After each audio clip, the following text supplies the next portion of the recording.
ಕನ್ನಡದ ಎಲ್ಲಾ ಮಕ್ಕಳಿಗೂ ನಮಸ್ಕಾರ. ನಾನು CRS ಸರ್. ಈ ವಿಡಿಯೋದಲ್ಲಿ ನಮ್ಮ ಫಿಸಿಕ್ಸ್ ಸಿಲೆಬಸ್ ಸೆಕೆಂಡ್ PUC ಸಿಲೆಬಸ್ಸಿನ 2ನೇ ಚಾಪ್ಟರ್ ಅಲ್ಲಿ ಇರುವಂತಹ ಎಲ್ಲ ನ್ಯೂಮರಿಕಲ್ಸ್ ಗಳನ್ನ ಮಾಡುವಂತಹ ಒಂದು ಪ್ರಯತ್ನ ಮಾಡೋಣ. ಈ ಬೋರ್ಡ್ ಎಕ್ಸಾಮಿನ ಪ್ರಾಬ್ಲಮ್ಗಳನ್ನ ನೀವೇನಾದ್ರು ಕರೆಕ್ಟ್ ಆಗಿ ಮಾಡ್ಕೊಂಡ್ಬಿಟ್ರೆ ನಿಮ್ಗೆ ಮತ್ತಿನ್ನೇನು ಪ್ರಾಕ್ಟೀಸ್ ಮಾಡೋ ಅಗತ್ಯ ಇರೋದಿಲ್ಲ. ಬನ್ನಿ ಈ ಬೋರ್ಡ್ ಎಕ್ಸಾಮ್ ಪ್ರಾಬ್ಲಮ್ಗಳನ್ನ ಕರೆಕ್ಟ್ ಆಗಿ ಅರ್ಥ ಮಾಡ್ಕೊಂಡು ಒಂದೊಂದನ್ನೇ ಸಾಲ್ವ್ ಮಾಡೋಣ. ಮೊದಲನೇ ಪ್ರಶ್ನೆ, charges 2 microcoulomb, 4 microcoulomb, 6 microcoulomb are placed at 3 corners of a square A, B, C respectively ಅಂತ ಹೇಳ್ತಾರೆ ಕ್ವೆಶ್ಚನ್ ಅಲ್ಲಿ. ಒಂದು ಸ್ಕ್ವೇರ್ ಇದೆಯಂತೆ. ಇಲ್ಲಿ ಈ ಸ್ಕ್ವೇರ್ ನ ಡ್ರಾ ಮಾಡ್ಕೊಂಡ್ಬಿಡೋಣ. ಲೇಬಲ್ ಮಾಡೋಣ ಸ್ಕ್ವೇರ್ ನ ABCD ಅಂತ ಹೇಳಿ. So this is A, right? That is A, ಇದು B, ಇದು C ಅಂಡ್ ಇದು D. ಕ್ವೆಶ್ಚನ್ ಪ್ರಕಾರ A ಅನ್ನೋ ಕಾರ್ನರ್ ಅಲ್ಲಿ 2 ಮೈಕ್ರೋಕೂಲೂಮ್ ಚಾರ್ಜ್ ಇಟ್ಟಿದೀವಿ, B ನಲ್ಲಿ 4 ಮೈಕ್ರೋಕೂಲೂಮ್ ಚಾರ್ಜ್ ಇಟ್ಟಿದೀವಿ, C ನಲ್ಲಿ 6 ಮೈಕ್ರೋಕೂಲೂಮ್ ಚಾರ್ಜ್ ಇಟ್ಟಿದೀವಿ, D ನಲ್ಲಿ ಎಷ್ಟು ಚಾರ್ಜ್ ಇಡಬೇಕು ಅಂತ ಪ್ರಶ್ನೆ. ಏನ್ ಪ್ರಶ್ನೆ ನೋಡೋಣ. Find what charge must be placed at 4th corner so that the total potential at the center becomes equal to 0. ಅಂದ್ರೆ ಎಷ್ಟು ಚಾರ್ಜ್ ಅನ್ನ ಕಾರ್ನರ್ ಡಿ ನಲ್ಲಿ ಇಟ್ರೆ ಆ ಸೆಂಟರ್ ಆಫ್ ದ ಸ್ಕ್ವೇರ್ ಅಲ್ಲಿ ಪೊಟೆನ್ಶಿಯಲ್ 0 ಆಗುತ್ತೆ ಅನ್ನೋದು ನಮಗ್ ಪ್ರಶ್ನೆ. ನೋಡೋಣ ಬನ್ನಿ. So let say from corner A to C ಒಂದು ಗೆರೆ ಎಳೆದ್ಬಿಡ್ತೀನಿ. ಇಲ್ಲಿಂದ ಇಲ್ಲಿಗೆ ಇದೆರಡು ಡಯಾಗ್ನಲ್ಸ್ ಎಳೆದ್ಬಿಡ್ತೀನಿ. ಆ ಎರಡು ಡಯಾಗ್ನಲ್ಸ್ ಎಲ್ಲಿ ಮೀಟ್ ಆಗುತ್ತೋ ಅದೇ ನಮ್ಮ ಸೆಂಟರ್. ಕ್ವೆಶ್ಚನ್ ಹೇಳುತ್ತೆ ಏನಂತ, ABCD of side X metre ಅಂತ ಹೇಳಿ. So the distance from here to here ಏನಿದೆಯಲ್ಲ ಅದು X ಅಂತೆ. ಯಾವಾಗ್ಲೂ ಡಯಾಗ್ನಲ್ √2 ಟೈಮ್ಸ್ ಜಾಸ್ತಿ ಇರುತ್ತೆ. ಅಂದ್ರೆ ಇವಾಗ ನೀವು ಯೋಚನೆ ಮಾಡಿದಾಗ AC ಇದೆಯಲ್ಲ ಅದು ಡಯಾಗ್ನಲ್ ಅಲ್ಲ. AB ಅನ್ನೋದು ಸೈಡ್ ಅದೆಷ್ಟು ಮೀಟರ್ ಇದೆ? X ಮೀಟರ್ ಇದೆ. AC √2 ಟೈಮ್ಸ್ ಜಾಸ್ತಿ ಇರುತ್ತೆ, √2 ಟೈಮ್ಸ್ X ಅಷ್ಟು ಉದ್ದ ಇರುತ್ತೆ. ಬಟ್ ನಮಗ್ ಬೇಕಾಗಿರೋ potential at the centre O. ಹಾಗಾಗಿ AO ಎಷ್ಟು ಉದ್ದ ಇದೆ, BO ಎಷ್ಟು ಉದ್ದ ಇದೆ, CO ಎಷ್ಟು ಉದ್ದ ಇದೆ, DO ಎಷ್ಟು ಉದ್ದ ಇದೆ ಅಂತ ಮಾತ್ರ ನಮಗ್ ಬೇಕಾಗತ್ತೆ. ಕಾರಣ ಎಲ್ಲ ಚಾರ್ಜ್ಗಳು ಆ ಕಾರ್ನರ್ ಅಲ್ಲಿದೆ. ಆ ಎಲ್ಲ ಚಾರ್ಜ್ ಗಳಿಂದ ಈ ಪಾಯಿಂಟ್ O ಅಷ್ಟು ದೂರದಲ್ಲಿದೆ. ಹಾಗಾಗಿ ನಾವು ಈ ಪಾಯಿಂಟ್ ಅಲ್ಲಿ ಪೊಟೆನ್ಶಿಯಲ್ ಕಂಡು ಹಿಡಿಬೇಕಾದ್ರೆ ನಮ್ಗೆ ಈ ಉದ್ದಗಳು ಬೇಕಾಗುತ್ತೆ. ಸೊ ಇದ್ರಲ್ಲಿ ಅರ್ಧನಪ್ಪ. AO equal to BO, that is equal to CO, it's equal to DO. ಎಲ್ಲ ಒಂದೇ. ಅದನ್ನ ಬೇಕಾದ್ರೆ ನೀವು R ಅಂತ ಹೇಳಿ ಕರೀರಿ, ಇದೆಲ್ಲದನ್ನು R ಅಂತ ಹೇಳಿ ಕರೀರಿ, right? AO BO CO DO ಅದೆಷ್ಟಿರುತ್ತೆ ಅಂದ್ರೆ ಇದ್ರಲ್ಲಿ ಅರ್ಧ ಇರುತ್ತೆ. ಯಾಕೆಂದ್ರೆ √2 ಟೈಮ್ಸ್ X, ಅದ್ರಲ್ಲಿ ಅರ್ಧ ಅಂದ್ರೆ √2 X ಡಿವೈಡೆಡ್ ಬೈ 2 ಮಾಡಿದಾಗ ನಿಮ್ಗೆ ಡಿಸ್ಟೆನ್ಸ್ ಇದನ್ನ R R R R ಅಂತ ಕರೆದಿದ್ದೀವಿ. So R is simply X divided by √2 ಅಂತ ಹೇಳಿ ಬರ್ಕೋಬಹುದು. ಮೀಟರ್ ಆಫ್ ಕೋರ್ಸ್, ಯಾಕಂದ್ರೆ ಕ್ವೆಶ್ಚನ್ ಮೀಟರ್ ಅಲ್ಲಿ ಹೇಳುತ್ತೆ. ಹಾಗಾಗಿ ನಮ್ಮ R ಅನ್ನೋ ಡಿಸ್ಟೆನ್ಸ್ ಸಹ ಮೀಟರ್ ಅಲ್ಲಿ ಇದೆ. ಈಗ ಪೊಟೆನ್ಶಿಯಲ್ ಎಟ್ ದ ಸೆಂಟರ್ ಕಂಡು ಹಿಡಿಬೇಕು, ಪೊಟೆನ್ಶಿಯಲ್ ಎಟ್ O ಕಂಡು ಹಿಡಿಬೇಕು. ಪೊಟೆನ್ಶಿಯಲ್ ಎಟ್ O ಕಂಡು ಹಿಡಿಯೋದಾದ್ರೆ ಯಾವ ಯಾವ ಚಾರ್ಜ್ ಇಂದ ಆ ಪಾಯಿಂಟ್ ಅಲ್ಲಿ ಪೊಟೆನ್ಶಿಯಲ್ ಬರುತ್ತೆ ಅನ್ನೋದನ್ನ ಫಸ್ಟ್ ಲೆಕ್ಕ ಮಾಡೋಣ. A ನಲ್ಲಿ ಚಾರ್ಜ್ ಇದೆ, ಪೊಟೆನ್ಶಿಯಲ್ ಬರುತ್ತೆ. B ನಲ್ಲಿ ಚಾರ್ಜ್ ಇದೆ, ಪೊಟೆನ್ಶಿಯಲ್ ಬರುತ್ತೆ. C ನಲ್ಲಿ ಚಾರ್ಜ್ ಇದೆ, ಪೊಟೆನ್ಶಿಯಲ್ ಬರುತ್ತೆ. D ನಲ್ಲಿ ಚಾರ್ಜ್ ಇದೆ. ಇಡಬೇಕು ನಾವು. ಇಟ್ಟಾಗ ಎಷ್ಟಾಗಬೇಕು? ಪೊಟೆನ್ಶಿಯಲ್ ಅಲ್ಲಿ 0 ಆಗಬೇಕು. Potential at O should become 0. ಹಾಗಿರ್ಬೇಕಾದ್ರೆ potential at O should become equal to the sum of ಎಲ್ಲ ಪೊಟೆನ್ಶಿಯಲ್ಸ್ ನ ಆಡ್ ಮಾಡಬೇಕು. Potential at O due to charge kept at A. VOA ಅಂದ್ರೆ O ಅನ್ನೋ ಪಾಯಿಂಟ್ ಅಲ್ಲಿ ಬರೋ ಪೊಟೆನ್ಶಿಯಲ್ ಯಾವ್ದ್ರಿಂದ? A ಪಾಯಿಂಟ್ ಅಲ್ಲಿ ಇಟ್ಟಿರುವ ಚಾರ್ಜ್ ಇಂದ ಅಂತ ಅರ್ಥ. VOA ಅಂದ್ರೆ plus VOB plus VOC plus VOD ಕಣ್ಮುಖ. So when that is the case, the total potential VO must become equal to 0. Total 0 ಆಗ್ಬಿಡ್ಬೇಕು. ಹಾಗಿರ್ಬೇಕಾದ್ರೆ ಇವಾಗ 0 ಈಕ್ವಲ್ ಟು ಈ ಎಲ್ಲ potential due to a point charge ಎಲ್ರಿಗೂ ಗೊತ್ತಿದೆ. Potential due to a point charge ಏನಪ್ಪಾ equation? 1 divided by 4 pi epsilon not Q divided by R. ಅದೇ ತಾನೇ ಈಕ್ವೇಶನ್ ಪೊಟೆನ್ಶಿಯಲ್ಗೆ. ಅದನ್ನ ಸಬ್ಸ್ಟಿಟ್ಯೂಟ್ ಮಾಡ್ತಾ ಹೋಗೋಣ. ಇದರಲ್ಲೂ 1/4 pi ಎಪ್ಸಿಲಾನ್ ನಾಟ್ ಇದೆ. ಎಲ್ಲದರಲ್ಲೂ ಪ್ರತಿ ಟರ್ಮ್ ಅಲ್ಲೂ 1/4 pi ಎಪ್ಸಿಲಾನ್ ನಾಟ್ ಇದೆ. ಅದನ್ನ common ತೆಗೆದ್ಬಿಡೋಣ. 1 by 4 pi epsilon naught multiplied by QA divided by AO plus QB divided by BO. ನೋಡಿ ಈ ಪಾಯಿಂಟ್ ಅಲ್ಲಿ QA ಅಂದ್ರೆ ಈ charge divided by AO, QB divided by AO, BO, QC divided by CO and QD divided by DO. So ಅದನ್ನ ಬರೀತಾ ಇದ್ದೀನಿ, QD divided by DO. But AO BO CO DO ಎಲ್ಲದೂನು R ಅಂತ ಹೇಳಿ ಕರೆದ್ಬಿಟ್ಟಿದೀವಲ್ಲ, ಹಾಗಿರ್ಬೇಕಾದ್ರೆ ನಾವು ಈ 1 by 4 pi epsilon naught ನ ಆ ಕಡೆ ಕಳಿಸಿದ್ರೆ ಹೇಗಿದ್ರು 0 ಆಗ್ಬಿಡುತ್ತೆ. It's equal to 1 by r ನ ಕಾಮನ್ ಫ್ಯಾಕ್ಟರ್ ತಗೊಂಡ್ಬಿಟ್ರೆ ಇದು AO BO CO DO ಎಲ್ಲ ಆರೇ. ಸೊ ಹಾಗಾಗಿ ಆ 1 by r ನ ಕಾಮನ್ ಫ್ಯಾಕ್ಟರ್ ತಗೊಂಡ್ಬಿಟ್ರೆ ನಿಮ್ಗೆ ಒಳಗಡೆ QA plus QB plus QC plus QD ಮಾತ್ರ ಉಳ್ಕೊಳುತ್ತೆ, ರೈಟ್. ಆರ್ ನು ಆ ಕಡೆ ಕಳಿಸಿ, ಇಟ್ ಬಿಕಮ್ಸ್ 0. ಅವಾಗ ಒಂದೊಂದನ್ನೇ substitute ಮಾಡ್ಕೊಂಡ್ಬಿಡೋಣ. QA is 2 microcoulomb, QB is 4 microcoulomb, QC is 6 microcoulomb and QD ನ ಕಂಡುಹಿಡಿಬೇಕಾಗಿದೆ. So what does QD become equal to minus 12 microcoulomb. ಯಾಕಂದ್ರೆ ನೋಡಿ 6 plus 4 10, 10 plus 2 12, ಆ ಕಡೆ ಕಳಿಸಿದ್ರೆ ಮೈನಸ್ 12 ಮೈಕ್ರೋಕೂಲೂಮ್ ಆಯ್ತು. ಅಂದ್ರೆ ಪಾಯಿಂಟ್ ಡಿ ನಲ್ಲಿ 12 ಮೈನಸ್ 12 ಮೈಕ್ರೋಕೂಲೂಮ್ ಅಷ್ಟು ಚಾರ್ಜ್ ಅನ್ನ ಇಟ್ಟಾಗ potential at the centre 4 charge ಗಳಿಂದ ಸೇರಿ 0 ಬರುತ್ತೆ ಅಂತ ಹೇಳಿ ಆನ್ಸರ್. ಸೊ ಇದು ಒಂದು ಸುಲಭವಾದ ಕ್ವೆಶ್ಚನ್, ಎಕ್ಸಾಮ್ ಅಲ್ಲಿ ಒಂದೊಂದ್ಸಲ ಬಂದ್ಬಿಡುತ್ತೆ. ಕರೆಕ್ಟ್ ಆಗಿ ಪ್ರಾಕ್ಟೀಸ್ ಮಾಡ್ಕೊಳ್ಳಿ. ನೆಕ್ಸ್ಟ್ ಕ್ವೆಶ್ಚನ್ ಹೋಗೋಣ. ಮುಂದಿನ ಪ್ರಶ್ನೆ ಹೀಗಿದೆ, ABCD is a square of side 2 metre ಅಂತೆ. ಮೊದಲನೇದು ಒಂದು ಸ್ಕ್ವೇರ್ ನ ಬರ್ಕೊಳ್ಳೋಣ. ನೋಡಿ ಇದೊಂದು ಸ್ಕ್ವೇರ್ ಇದೆ, ಇಲ್ಲೊಂದು ಸ್ಕ್ವೇರ್ ಇದೆಯಪ್ಪ, ರೈಟ್. ಈ ಸ್ಕ್ವೇರಿನ ಸೈಡು 2 ಮೀಟರ್ ಇದೆಯಂತೆ. ಅದನ್ನ ಬರ್ಕೊಂಡ್ಬಿಡ್ತೀನಿ. ಸ್ಕ್ವೇರಿನ ಸೈಡು 2 ಮೀಟರ್ ಇದೆಯಂತೆ. ಈ ಕಾರ್ನರ್ ನ A, ಇದನ್ನ B, ಇದನ್ನ C ಮತ್ತೆ ಇದನ್ನ D ಅಂತ ಹೇಳಿ ಬರ್ಕೊಂಡ್ಬಿಡ್ತೀನಿ. ಹೀಗಿರ್ಬೇಕಾದ್ರೆ ದ ಚಾರ್ಜಸ್ 5 ನ್ಯಾನೋಕೂಲೂಮ್ ಅಂದ್ರೆ ಇಲ್ಲಿ plus 5 nanocoulomb, 10 nanocoulomb, plus 10 nanocoulomb and minus 5 nanocoulomb. So ಇಲ್ಲಿ minus 5 nanocoulomb are placed at corners A, B and C respectively ಅಂತ ಹೇಳ್ತಾರೆ. A, B and C ನಲ್ಲಿ ಆ ಚಾರ್ಜ್ಗಳು ಇಟ್ಟಿದಾರಂತೆ. What is the work done in transferring a charge of 5 microcoulomb? 5 microcoulomb ನ move ಮಾಡ್ಬೇಕಂತೆ. ಎಲ್ಲಿಂದ ಎಲ್ಲಿ ತನಕ? From D to the point of intersection of the diagonals. ಆ ಡಯಾಗ್ನಲ್ಸ್ ಇಂಟರ್ಸೆಕ್ಟ್ ಆಗೋ ಜಾಗ ಯಾವ್ದಪ್ಪ? ಇವಾಗ ಈಗ ನೋಡಿ, ಇಲ್ಲಿಂದ ಶುರುವಾಗಿ ಇದು ಮೊದಲನೇ ಡಯಾಗ್ನಲ್, ಇಲ್ಲಿಂದ ಶುರುವಾಗಿ ಇದು ಎರಡನೇ ಡಯಾಗ್ನಲ್. ಇದೆರಡು ಇಂಟರ್ಸೆಕ್ಟ್ ಆಗೋ ಜಾಗ ಇದು. ಡಿ ಇಂದ ಈ intersection of the diagonals O ವರೆಗೆ ಒಂದು 5 ಮೈಕ್ರೋಕೂಲೂಮ್ ಅಷ್ಟು ಚಾರ್ಜ್ ಅನ್ನ ತರಬೇಕಂತೆ. 5 ಮೈಕ್ರೋಕೂಲೂಮ್ ಅಷ್ಟು ಚಾರ್ಜ್ ಅನ್ನು ತರಬೇಕಂತೆ. ಇವಾಗ ಹೀಗಿರ್ಬೇಕಾದ್ರೆ ಎಷ್ಟು ವರ್ಕ್ ಡನ್ ಆಗತ್ತೆ, ಎಷ್ಟು ಕೆಲಸ ಮಾಡ್ಬೇಕಾಗತ್ತೆ ಈ ಕೆಲಸನ ಮಾಡಕ್ಕೆ 5 ಮೈಕ್ರೋಕೂಲೂಮ್ ನ ಡಿ ಇಂದ O ತರಕ್ಕೆ ಅನ್ನೋದು ಪ್ರಶ್ನೆ. ಹೇಗ್ ಮಾಡೋದು ಈ ಪ್ರಶ್ನೆನ? ಫಸ್ಟ್ ಇನಿಷಿಯಲ್ ಪೊಟೆನ್ಶಿಯಲ್ ಕಂಡುಹಿಡಿಬೇಕು. ಇನಿಷಿಯಲ್ ಪೊಟೆನ್ಶಿಯಲ್ ಅಂದ್ರೆ ಯಾವುದು? ಈ 5 ಮೈಕ್ರೋಕೂಲೂಮ್ ತನ್ನ ಜರ್ನಿನ ಶುರು ಮಾಡ್ತಿರೋದು ಎಲ್ಲಿಂದ? ಡಿ ಇಂದ. ಹಾಗಾಗಿ ಪೊಟೆನ್ಶಿಯಲ್ ಎಟ್ ಡಿ ಇದೆಯಲ್ಲ, ಅದೇ ಇನಿಷಿಯಲ್ ಪೊಟೆನ್ಶಿಯಲ್. ಹೇಗೆ ಕ್ಯಾಲ್ಕುಲೇಟ್ ಮಾಡೋದು? ಪ್ರತಿ ಒಂದು ಚಾರ್ಜ್ ಇಂದ ಬರುತ್ತೆ ಪೊಟೆನ್ಶಿಯಲ್. ಯಾವ ಚಾರ್ಜ್ ಮೂವ್ ಆಗ್ತಿದೆಯೋ ಅದರ ಪೊಟೆನ್ಶಿಯಲ್ ತಗೋಬಾರ್ದು. ಮಿಕ್ಕಿದ್ ಸುಮ್ಮನೆ ಯಾವ್ಯಾವ್ದು ಕೂತಿದೆಯೋ ಅದರದ್ದೆಲ್ಲ ಪೊಟೆನ್ಶಿಯಲ್ ತಗೋಬೇಕು. ತಗೊಳ್ಳೋಣ. ಈಗ potential at the initial point is potential at D. ಈ ಪಾಯಿಂಟ್ ಅಲ್ಲಿ ಯಾವ್ದರಿಂದ? ಎ ಇಂದ ಬರೋದನ್ನ plus potential at D B ಇಂದ ಬರುತ್ತೆ. ಆಮೇಲೆ ಪೊಟೆನ್ಶಿಯಲ್ ಡಿ ನಲ್ಲಿ ಚಾರ್ಜ್ ಕೆಪ್ಟೆಡ್ ಸಿ ಇಂದಲೂ ಬರುತ್ತೆ, ಮೂರನೇ ಚಾರ್ಜ್ ಇಂದಲೂ ಬರುತ್ತೆ. ಆ ಮೂರು ಪೊಟೆನ್ಶಿಯಲ್ ಗಳನ್ನ ಆಡ್ ಮಾಡ್ಬಿಟ್ರೆ ಟೋಟಲ್ ಪೊಟೆನ್ಶಿಯಲ್ ಎಟ್ ಡಿ ಬರುತ್ತೆ. ಇದು ನಮ್ಮ ಇನಿಷಿಯಲ್ ಪೊಟೆನ್ಶಿಯಲ್ ಕಣ್ಮಕ್ಳ.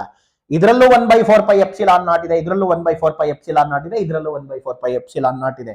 ಹಾಗಾಗಿ 1/4 ಪೈ ಎಪ್ಸಿಲಾನ್ ನಾಟ್ ಅನ್ನ ಕಾಮನ್ ಫ್ಯಾಕ್ಟರ್ ತೆಕ್ಕೊಂಡ್ಬಿಡೋಣಂತೆ. ಇದರಲ್ಲಿ QA ಡಿವೈಡೆಡ್ ಬೈ ಎಲ್ಲಿಂದ ಎಲ್ಲಿದಾಗ ಬಾ ಡಿಸ್ಟೆನ್ಸ್ ಡಿ ನಲ್ಲಿ ಕಂಡುಹಿಡಿತಾ ಇದೀವಿ. ಹಾಗಾಗಿ AD plus QB divided by ಯಾವುದು? ಬೇಸಿಕ್ಲಿ QB ಇಲ್ಲಿಂದ ಇಲ್ಲಿವರೆಗೂ ಡಿಸ್ಟೆನ್ಸ್, ಹಾಗಾಗಿ BD plus QC divided by CD. ಇದು ನಮ್ಮ ಪೊಟೆನ್ಶಿಯಲಿನ ಈಕ್ವೇಶನ್, ಇನಿಷಿಯಲ್ ಪೊಟೆನ್ಶಿಯಲಿನ ಈಕ್ವೇಶನ್. ಸಬ್ಸ್ಟಿಟ್ಯೂಟ್ ಮಾಡೋಣ ಬನ್ನಿ.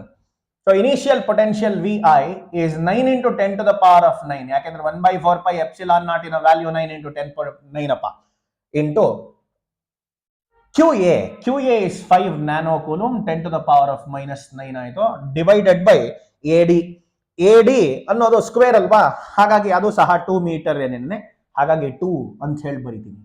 ಆಮೇಲೆ plus Q B is 10 nano coulomb 10 into 10 to the power of -9 divided by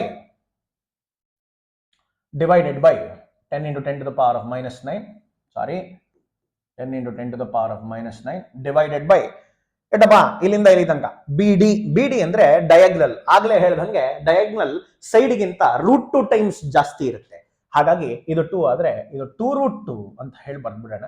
minus ಮೂರನೇ ಚಾರ್ಜ್ ಇದೆಯಪ್ಪ 5 nano coulomb 10 to the power of -9 divided by ಅದೇ distance ಇಲ್ಲಿಂದ ಇಲ್ಲಿವರೆಗೂ 2. ಸೊ ಇದು ಕ್ಯಾನ್ಸಲ್ ಆಗೋಯ್ತು, ಒಂದು ಪ್ಲಸ್ ಇದೆ ಒಂದು ಮೈನಸ್ ಇದೆ. ಈಗ 10 power +9 and 10 power -9 ಸಹ ಕ್ಯಾನ್ಸಲ್ ಆಗೋಗುತ್ತೆ. 9 into 10 90 ಆಯ್ತು ಮಕ್ಕಳ. ಸೊ ಹಾಗಾಗಿ 90 ಡಿವೈಡೆಡ್ ಬೈ 2√2 ಅಂತ ಬೇಕಾದ್ರೂ ಬರೀಬಹುದು, ಅಥವಾ ಬರೀ 45 ಡಿವೈಡೆಡ್ ಬೈ √2 ವೋಲ್ಟ್ ಅಂತ ಸಹ ಬರೀಬಹುದು. ಇದು ನಮ್ಮ ಇನಿಷಿಯಲ್ ಪೊಟೆನ್ಷಿಯಲ್. ಹೀಗೇನೆ ನಾವು ಪೊಟೆನ್ಷಿಯಲ್ ಓ ನಲ್ಲೂ ಸಹ ಕಂಡುಹಿಡಿಯೋಣ, ಯಾಕಂದ್ರೆ ಈ 5 ಮೈಕ್ರೋ ಕೂಲೂಮ್ ಚಾರ್ಜ್ ತನ್ನ ಜರ್ನಿನ ಡಿ ಇಂದ ಶುರು ಮಾಡಿ ಓ ನಲ್ಲಿ ಮುಗಿಸುತ್ತೆ. ಅದಕ್ಕೆ so potential at the final point 1/4πε0 direct ಆಗಿ ಬರ್ದ್ಬಿಡ್ತೀನಿ into Q A divided by final point again distance A O plus Q B divided by B O plus Q C divided by C O. ಇದು ನಮ್ಮ ಪೊಟೆನ್ಷಿಯಲ್ಗೆ equation ಆಯ್ತು. So the potential at the final point is equal to 9 into 10 to the power of 9 multiplied by Q A is 5 into 10 to the power of -9 divided by ಇದು ಪೂರ್ತಿ diagonal ಆಗ್ಲೇ ನಾವು ನೋಡಿದ್ದು 2√2 ಇತ್ತಪ್ಪ. ನೀವು ನೋಡೋದಾದ್ರೆ ಇಲ್ಲಿಂದ ಹಿಡಿದು ಇಲ್ಲಿವರೆಗೂ ಇರೋ ಡಿಸ್ಟೆನ್ಸ್ ಇದೆ ಏನಿದೆಯಲ್ಲ ಅದು 2√2. ಅದೇ ನೀವು ಬರೀ ಅರ್ಧ ಡಿಸ್ಟೆನ್ಸ್ ಮಾತ್ರ ನೋಡೋದಾದ್ರೆ ಅಂದ್ರೆ ಇಲ್ಲಿಂದ ಹಿಡಿದು ಇಲ್ಲಿವರೆಗೂ ಮಾತ್ರ ಅದನ್ನ ಮಾತ್ರ ನೋಡೋದಾದ್ರೆ ನಿಮ್ಗೆ ಬರೋದು ಅದ್ರಲ್ಲಿ ಅರ್ಧ ಡಯಾಗ್ನಲ್ ಅಲ್ವಾ, ಹಾಗಾಗಿ ಇಟ್ಸ್ ಜಸ್ಟ್ √2 ಮೀಟರ್. ಸೊ ಅರ್ಧ ಡಯಾಗ್ನಲ್ ನಮಗೆ ಬೇಕಾಗಿರೋದು. ಎ ಓ ಅಂದ್ರು ಅರ್ಧ ಡಯಾಗ್ನಲ್, ಬಿ ಓ ಅಂದ್ರು ಅರ್ಧ ಡಯಾಗ್ನಲ್. ಸೊ ಡಿವೈಡೆಡ್ ಬೈ √2 ಮಾತ್ರ ಬರೀತೀನಿ. ಪ್ಲಸ್ ಇಲ್ಲಿರೋದು 10 into 10 to the power of -9 divided by √2 -5 into 10 to the power of -9 divided by √2 ಬಂತು. ಮತ್ತೆ ಇದೆರಡು ಕ್ಯಾನ್ಸಲ್ ಆಯ್ತು. ಈಗ ಫೈನಲ್ ಪೊಟೆನ್ಷಿಯಲ್ ವಿ ಎಫ್ ಏನಿದೆಯಲ್ಲ, final potential V F is 90 into 10 to the power +9 10 to the power of -9 ಇಲ್ಲೂ ಹೊಟ್ಟೋಗುತ್ತೆ, ಹಾಗಾಗಿ ಬರೀ 90 ಒಂದು ಬರ್ಕೊಂಡ್ರೆ ಸಾಕು, ಡಿವೈಡೆಡ್ ಬೈ √2 ವೋಲ್ಟ್ ಆಯ್ತು. ಇದು ನಮ್ಮ ಫೈನಲ್ ಪೊಟೆನ್ಷಿಯಲ್ ಅಪ್ಪ. ಇನಿಷಿಯಲ್ ಪೊಟೆನ್ಷಿಯಲ್ ಇಲ್ಲಿ ಬಂದಿದೆ, ಫೈನಲ್ ಪೊಟೆನ್ಷಿಯಲ್ ಇಲ್ಲಿ ಬಂದಿದೆ. ನೆಕ್ಸ್ಟ್ ಹೆಜ್ಜೆ ಏನು ಅಂದ್ರೆ ಪೊಟೆನ್ಷಿಯಲ್ ಡಿಫರೆನ್ಸ್ ಅನ್ನ ಕಂಡುಹಿಡಿಯೋದು. ಪೊಟೆನ್ಷಿಯಲ್ ಡಿಫರೆನ್ಸ್ ಅಂದ್ರೆ ಏನು? Final potential minus initial potential ಅಪ್ಪ. That is equal to 90 divided by √2 minus initial potential is 45 divided by √2, which is 45 divided by √2 volt. Work done ಬೇಕಾದ್ರೆ work done is calculated as the potential difference multiplied by the charge that is being moved. ಯಾವ charge ಅನ್ನ move ಮಾಡ್ತಾ ಇದೀವೋ ಅದನ್ನ initial, final ಮತ್ತೆ initial point ಗಳ ಮಧ್ಯೆ ಇರೋ potential difference ಇಂದ ಮಲ್ಟಿಪ್ಲೈ ಮಾಡಿದ್ರೆ ವರ್ಕ್ ಡನ್ ಬರುತ್ತೆ. ಇಲ್ಲಿ ಬಂದೇ ಬಿಡ್ತು ನೋಡಿ. ಸೊ ಇದು ಮಾಡೋದಾದ್ರೆ 5 ಮೈಕ್ರೋ ಕೂಲೂಮ್ ಚಾರ್ಜ್ ಅನ್ನು ಮೂವ್ ಮಾಡ್ತಾ ಇರೋದು 10 to the power of -6 multiplied by potential difference 45 divided by √2 ಇಂದ ಮಲ್ಟಿಪ್ಲೈ ಮಾಡಿದ್ರೆ ನಿಮಗೆ 159.123 into 10 to the power of -6 ಜೂಲ್ ಬರುತ್ತೆ. ಇದೇ ನಿಮ್ಮ ಫೈನಲ್ ಆನ್ಸರ್ ಸಹ ಆಗಿರುತ್ತೆ. ಇಷ್ಟು ಬರೆದ್ರೆ ಎಕ್ಸಾಮ್ ಅಲ್ಲಿ 5 ಮಾರ್ಕ್ಸ್ ಬರುತ್ತೆ. ಮೋಸ್ಟ್ ಪ್ರಾಬಬಲ್ ಕ್ವೆಶ್ಚನ್ ಈ ತರದ್ದು. ವ್ಯಾಲ್ಯೂಸ್ ಬೇರೆ ಬೇರೆ ಇರ್ಬೋದು, ಸಿಂಪ್ಲಿಫಿಕೇಶನ್ ಕ್ಯಾಲ್ಕುಲೇಟರ್ ಇಟ್ಕೊಂಡು ಮಾಡಿದ್ರೆ ಆಯ್ತು. ಬಟ್ ಮರಿಬೇಡಿ, ಈ ಪ್ರೊಸೀಜರ್ ಬಹಳ ಇಂಪಾರ್ಟೆಂಟ್, ಬಹಳ ಈಸಿ ಕ್ವೆಶ್ಚನ್ ಇರುತ್ತೆ, ಮಾಡ್ಕೊಂಬನ್ನಿ. ಬನ್ನಿ ನೆಕ್ಸ್ಟ್ ಕ್ವೆಶ್ಚನ್ ನೋಡೋಣ. ಮುಂದಿನ ಪ್ರಶ್ನೆ ಹೀಗಿದೆ: 2 charges 3 into 10 to the power of -8 coulomb and -2 into 10 to the power of -8 coulomb are located 15 centimeter apart. At what point on the line joining 2 charges is the electric potential 0? Take the potential at infinity to be 0 ಅಂತ ಹೇಳಿದ question. ನೋಡೋಣ. 2 charge ಇದೆಯಂತೆ. ಇಲ್ಲಿ ಮೊದಲನೇ charge ಅನ್ನ ಬರೀತೀನಿ. ಇದು ಮೊದಲನೇ ಚಾರ್ಜ್, ಇದು ಎರಡನೇ ಚಾರ್ಜ್. ಇಲ್ಲಿ ಇಟ್ಟಿರುವಂಥದ್ದು 3 × 10⁻⁻8 ಕೂಲೂಮ್ ಬಂತೆ. ಇಲ್ಲಿ ಸಹ -2 × 10⁻⁻8 ಕೂಲೂಮ್ ಬಂತೆ. ಈ ಎರಡು ಚಾರ್ಜ್ಗಳ ಮಧ್ಯೆ ಇರೋ ಡಿಸ್ಟೆನ್ಸ್ ಏನಿದೆಯಲ್ಲ ಅದು ಹೇಳುತ್ತೆ ಕ್ವೆಶ್ಚನ್, ಅದು 15 ಸೆಂಟಿಮೀಟರ್ ಅಂತೆ. That is 15 centimetre. ಹೀಗಿರ್ಬೇಕಾದ್ರೆ ನಾವು ಪಾಯಿಂಟ್ಗಳಲ್ಲಿ ಯಾವ ಪಾಯಿಂಟ್ ಅಲ್ಲಿ ಪೊಟೆನ್ಷಿಯಲ್ ಈ ಎರಡು ಚಾರ್ಜ್ಗಳಿಂದ ಬರುವಂತಹ ಪೊಟೆನ್ಷಿಯಲ್ 0 ಆಗುತ್ತೆ ಅನ್ನೋದನ್ನ ಕಂಡುಹಿಡಿಯಬೇಕಾಗಿದೆ. ಇವಾಗ ಕರೆಕ್ಟ್ ಆಗಿ ಕೇಳಿಸ್ಕೊಳ್ಳಿ.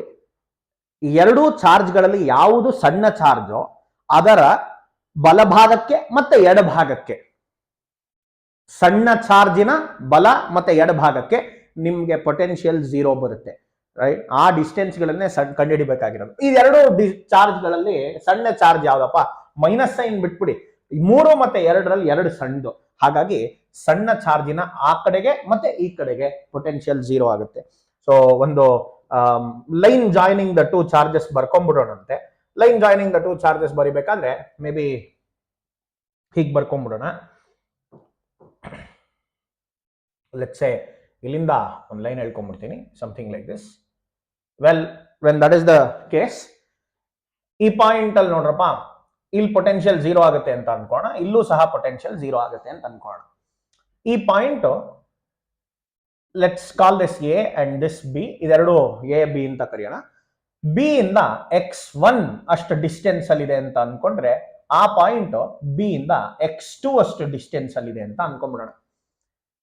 ಹೀಗಿರ್ಬೇಕಾದ್ರೆ ನಾವು potential at P and Q ನ ಕ್ಯಾಲ್ಕುಲೇಟ್ ಮಾಡೋಣ. ಪ್ರತಿಯೊಂದನ್ನು ಈಕ್ವೇಟ್ ಮಾಡೋಣ 0ಗೆ, ಯಾಕೆಂದ್ರೆ ಆ ಪಾಯಿಂಟ್ ಅಲ್ಲಿ 0 ಇರ್ಬೇಕಂತೆ. ಕ್ವೆಶ್ಚನ್ ಹೇಳುತ್ತೆ 0 ಇರ್ಬೇಕಂತೆ. ಎರಡು ಪಾಯಿಂಟ್ ಚಾರ್ಜ್ ಗಳಿಂದ ಬರುತ್ತೆ ಪೊಟೆನ್ಷಿಯಲ್. ಪಾಯಿಂಟ್ ಪಿ ನಲ್ಲೂ ಬರುತ್ತೆ, ಪಾಯಿಂಟ್ ಕ್ಯೂ ನಲ್ಲೂ ಬರುತ್ತೆ. ಪಾಯಿಂಟ್ ಪಿ ನಲ್ಲೂ 0 ಆಗಬೇಕು, ಪಾಯಿಂಟ್ ಕ್ಯೂ ನಲ್ಲೂ 0 ಆಗಬೇಕು. ಹೇಗೆ ಮಾಡೋದು ನೋಡೋಣ ಬನ್ನಿ.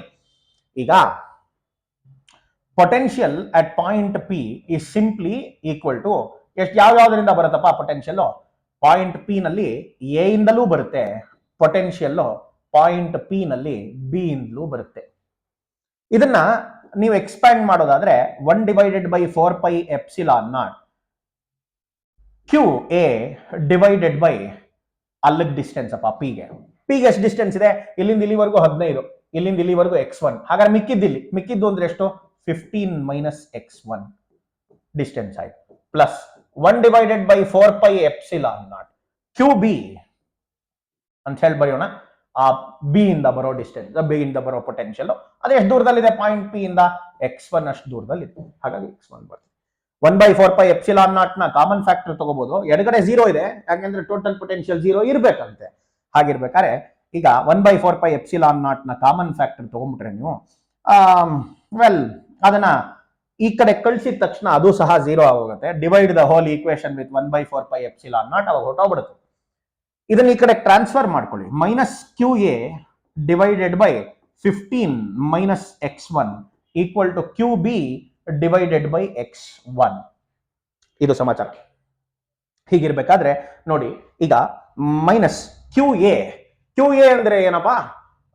3 × 10⁻⁻8 3 × 10⁻⁸ divided by 15 - x1 equal to Q B is -2 × 10⁻⁸ divided by x1. ಯಾಕೆಂದ್ರೆ ಅಲ್ಲಿಂದ ಡಿಸ್ಟೆನ್ಸ್ x1 ಏನಲ್ಲ. ಸೊ ಹಾಗೆ 10⁻⁸ ಕ್ಯಾನ್ಸಲ್ ಆಗ್ಬಿಡುತ್ತೆ, ಮೈನಸ್ ಅಂಡ್ ಮೈನಸ್ ಸಹ ಕ್ಯಾನ್ಸಲ್ ಆಗ್ಬಿಡುತ್ತೆ. ಕ್ರಾಸ್ ಮಲ್ಟಿಪ್ಲೈ ಮಾಡೋಣ. 3 times x1 equal to 30 - 2x1 ಬಂತು. ಈ ಕಡೆ ಟ್ರಾನ್ಸ್ಫರ್ ಮಾಡಿದ್ರೆ 5x1 ಈಕ್ವಲ್ ಟು 30 ಬರುತ್ತೆ, ಅಥವಾ x1 ಈಕ್ವಲ್ ಟು 6 ಸೆಂಟಿಮೀಟರ್ ಬರುತ್ತೆ. ಇದು ನಮ್ಮ ಆನ್ಸರ್ ಫಾರ್ x1. ಇದೇ ತರ x2 ಸಹ ಕಂಡುಹಿಡಿಯೋಣ. ನೋಡಿ, ಪೊಟೆನ್ಷಿಯಲ್ ಅಟ್ ಪಾಯಿಂಟ್ ಕ್ಯೂ ಬೇಕಾದ್ರೆ potential at point Q is simply equal to potential at point Q due to charge placed at A.